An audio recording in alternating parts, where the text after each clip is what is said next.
उषा देवी की दो बहुएं नीलम और कविता। बड़ी बहू नीलम के दो बच्चे थे और छोटी बहू कविता की शादी को 1 साल होने वाला था। नीलम बड़ी थी इसलिए अपनी आदत के हिसाब से हर जगह अपना रुतबा दिखाने की उसकी आदत थी। वो कविता को आगे बढ़ने ही नहीं देती थी। कविता, रोटियां भी रहने दो, मैंने बाहर वेज बिरयानी सबको सर्व की है। पर भाभी, बुआ जी तो रोटी मांग रही थी, उन्होंने कहा कि वो चावल नहीं खाती हैं। मैंने कहा ना अभी रुक जाओ, रोटियां जरूरत होगी तो बना लेंगे। भाई दूज का त्योहार था, घर में सब मेहमान आए हुए थे, इसलिए उषा देवी की दोनों बहुएं रसोई में दोपहर का खाना बना रही थी। नीलम ने वेजिटेबल बिरयानी बनाई थी और वो सबके सामने अपनी उसी बिरयानी के गुण गा रही थी, जैसे कि अपने मुंह में या मिट्ठू बनने वाली बात हो। बुआ जी, थोड़ी और बिरयानी लीजिए ना, मुझे लगता है आपको बिरयानी पसंद नहीं आई। नहीं नहीं बहू, तुम्हारे हाथ का खाना तो मुझे बहुत पसंद है, बहुत ही स्वादिष्ट खाना बनाती हो तुम, पर मैं ज्यादा चावल नहीं खाती हूँ। रुको ननद जी, मैं अभी रोटी मंगवाती हूँ। कविता बहू, क्या हुआ, रोटी बनी नहीं क्या अभी तक? मैं खुद ही देख कर आती हूँ। उषा देवी रसोई में जाती है तो कविता रसोई में रोटी बनाने की जगह मीठी सेवई बना रही थी। उषा देवी को गुस्सा आ गया और उन्होंने कविता की डांट लगा दी। क्या बात है कविता बहू, इतनी देर से बुआ जी रोटी का इंतजार कर रही है और तुम यहाँ सेवई बना रही हो। अरे पहले उन्हें रोटी तो पूरी खिला लेती, तुम्हें पता है कि वो चावल कम खाती हैं और मैंने तुम्हें स्पेशली यहाँ रोटी बनाने के लिए भेजा था। माँ जी, वो नीलम भाभी ने मुझे।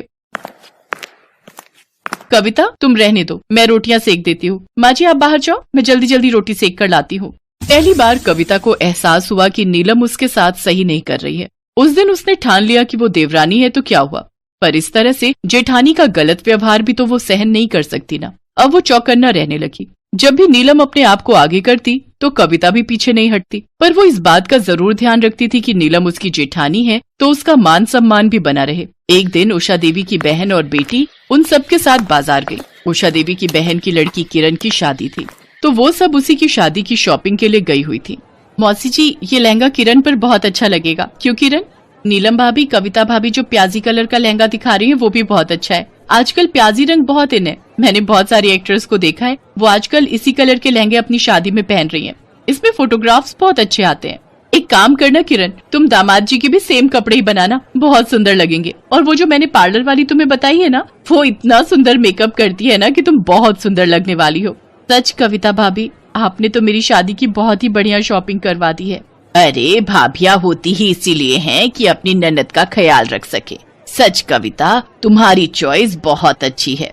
अरे रितु, ये आजकल के बच्चे हैं ना तो ये हमसे ज्यादा जानते हैं।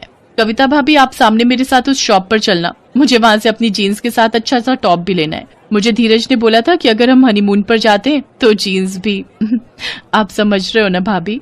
मैं सब समझ रही हूँ किरण, बहुत अच्छा लगता है ये सब शॉपिंग करना, खट्टी मीठी यादें बन जाती हैं। नीलम बुरी तरह से चिढ़ चुकी थी क्योंकि सब कविता को ही महत्व दे रहे थे। तभी नीलम का बेटा आइसक्रीम की जिद करने लगता है। मम्मी, मुझे आइसक्रीम लेनी है। Mummy mummy. नहीं लेनी आइसक्रीम, मैंने कहा नहीं लेनी। क्या बात है बहू, बिट्टू को क्यों मार रही हो? किस बात का गुस्सा है? पता नहीं रितु, इसे आजकल क्या होता जा रहा है, जब देखो गुस्से में भरी रहती है। बहू थोड़ा लिहाज करो, ये बाजार है, हम किसी की दुकान पर बैठे हैं। अरे बहू छोड़ो, भी बच्चा है, कोई बात नहीं। आओ देखो जरा, मेरे लिए भी एक साड़ी पसंद कर लो। लाओ, गुड़िया को मेरी गोदी में दे दो। नीलम गुड़िया को अपनी सास की गोदी में दे देती है। वो लोग साड़ी देखने लगते हैं। कुछ देर बाद जब कविता किरण के साथ वापस लौटती है तो उस समय सबका ध्यान बिट्टू की तरफ जाता है। बिट्टू वहाँ नहीं था। बिट्टू, बिट्टू कहाँ गया? बिट्टू, कविता, किरण, तुम दोनों ने बिट्टू को देखा दुकान से बाहर कहीं जाते हुए? नहीं भाभी, दुकान के बाहर तो हमें बिट्टू कहीं नहीं दिखा। रुको मैं देखती हूँ, क्या पता बाहर खड़ा हुआ हो। सब लोग बिट्टू को ढूंढने लगते हैं पर बिट्टू कहीं भी दिखाई नहीं देता।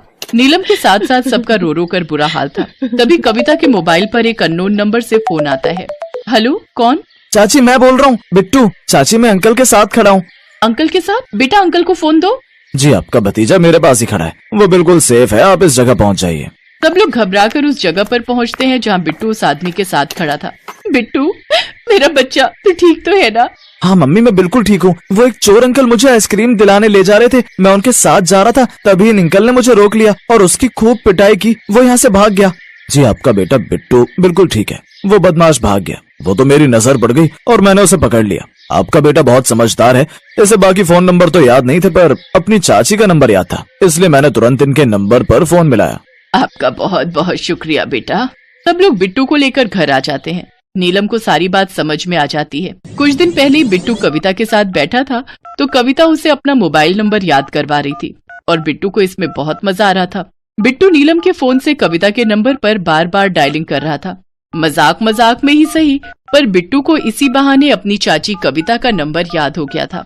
ये क्या खेल बना रखा है कविता? पढ़ने वाला बच्चा है, तुम इसे मोबाइल की आदत डाल रही हो। चलो बिट्टू, पढ़ाई करनी है। नीलम को सब कुछ याद आ जाता है और वो बहुत शर्मिंदा होती है। उसकी आंखों में आंसू थे। आई एम सॉरी कविता, मुझे माफ कर दो। मैंने तुम्हें समझने में बहुत बड़ी गलती की। तुम सचमुच सबका कितना ख्याल रखती हो। भाभी, आप सबका ख्याल रखना तो मेरा फर्ज है, और आप सब भी तो कितने अच्छे हो, मेरी इतनी केयर करते हो। मम्मी भूख लगी है बहुत जोरों की। शाम हो रही है, सब लोग घर आने वाले होंगे, जल्दी से खाना बना लो। मेरे राज दुलारी गुड्डे को भी भूख लगी है। भाभी, मैं सोच रही थी आप जल्दी से दाल चावल रेडी कर लो, मैं गरम गरम रोटी सेक लेती हूँ, फिर हम सब मिलकर आज एक साथ खाना खाएंगे। मौसी जी, किरण, आप सब भी खाना खाकर ही जाना। हाँ बहू, बहुत जोरों की भूख लगी है। नीलम, जल्दी से दाल चावल बना लो। और कविता, एक काम कर बहू, रोटी के साथ साथ ना वो जो तूने लाल मिर्च का अचार डाला है ना, वो जरूर खिलाना, वो बहुत ही टेस्टी बनाया है तुमने। हाँ बहू, जल्दी से अब तुम दोनों खाना बना लो। नीलम भाभी, मैं कह रही थी इस साड़ी के साथ चप्पल अच्छी लगेगी या फिर सैंडल? इसके साथ तो हील वाली चप्पल ही अच्छी लगेगी। कुछ भी कहो भाभी, के चावल एक एक दाने खिले हुए बनते हैं। मुझे तो ऐसे चावल बनाने ही नहीं आते। भाभी, मुझे भी इस तरह के चावल बनाने सिखाओ ना, जिसमें एक एक दाना अलग हो। मुझे भी सीखना है। और फिर इस तरह हंसते और खट्टी मीठी बातें करते हुए देवरानी जेठानी दोनों एक दूसरे के गले लग जाती हैं।